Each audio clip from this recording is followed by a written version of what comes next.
Assalamualaikum warahmatullahi wabarakatuh. Perkenalkan, nama saya Dea Ayu Regita dengan NIM 2019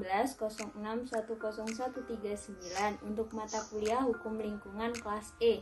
Di sini saya akan mempresentasikan hasil karya tulis saya dengan judul Pelestarian Fungsi Lingkungan Hidup dalam Menunjang Pembangunan Berkelanjutan.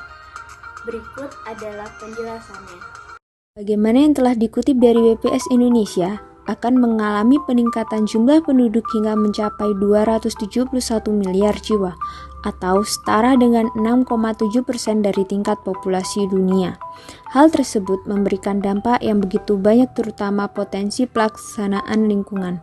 Apabila tidak dilakukan pengelolaan dengan baik, tentunya akan berdampak semakin buruk, seperti penyempitan lahan layak huni, banjir, dan air kumuh.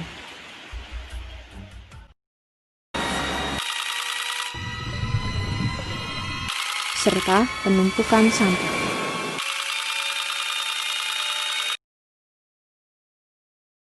Sebagaimana yang telah tercantum dalam Undang-Undang Nomor 32 Tahun 2009, Asas Pengelolaan dan Lingkungan Hidup, maka perlu adanya pelaksanaan dan dukungan dari berbagai pihak. Salah satunya adalah peranan pemerintah, antara lain pertama, mengatur dan mengembangkan kebijaksanaan dalam rangka lingkungan hidup.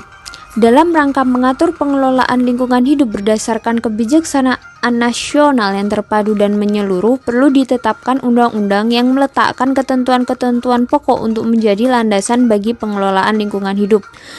Dasar hukum undang-undang ini adalah dalam pasal 5 ayat 1, pasal 20 ayat 1, dan pasal 33 Undang-Undang Dasar 1945 dan Ketetapan Majelis Permusyawaratan Rakyat Nomor 4 TAP MPR 1978 tentang Asas Garis Haluan Negara. Undang-undang ini mengatur mengenai hak, kewajiban dan wewenang, peraturan perlindungan lingkungan hidup, dan kelembagaan ganti rugi dan biaya pemulihan dan ketentuan pidana.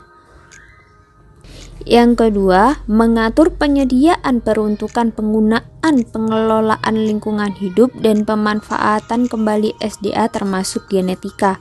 Yang ketiga, mengatur perbuatan hukum dan hubungan hukum antara orang lain atau subjek hukum, serta pembuatan hukum terhadap sumber daya alam dan sumber daya buatan termasuk genetika.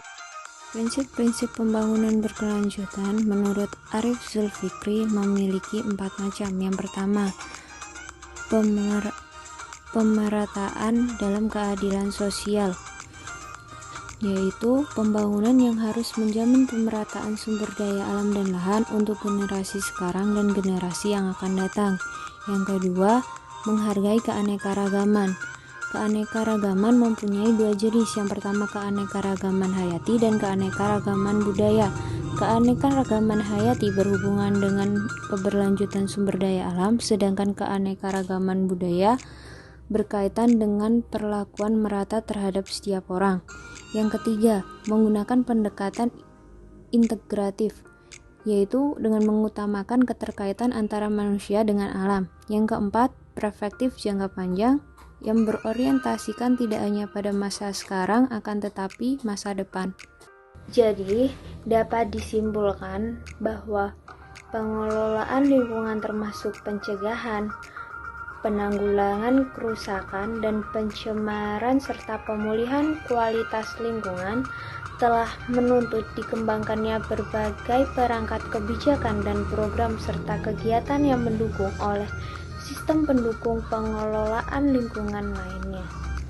Pemerintah sebagai lembaga formal yang mengatur tata kelola persediaan sumber daya alam yang ada di Indonesia menjadi hal yang penting sebagai landasan menjaga keseimbangan di masa yang akan datang.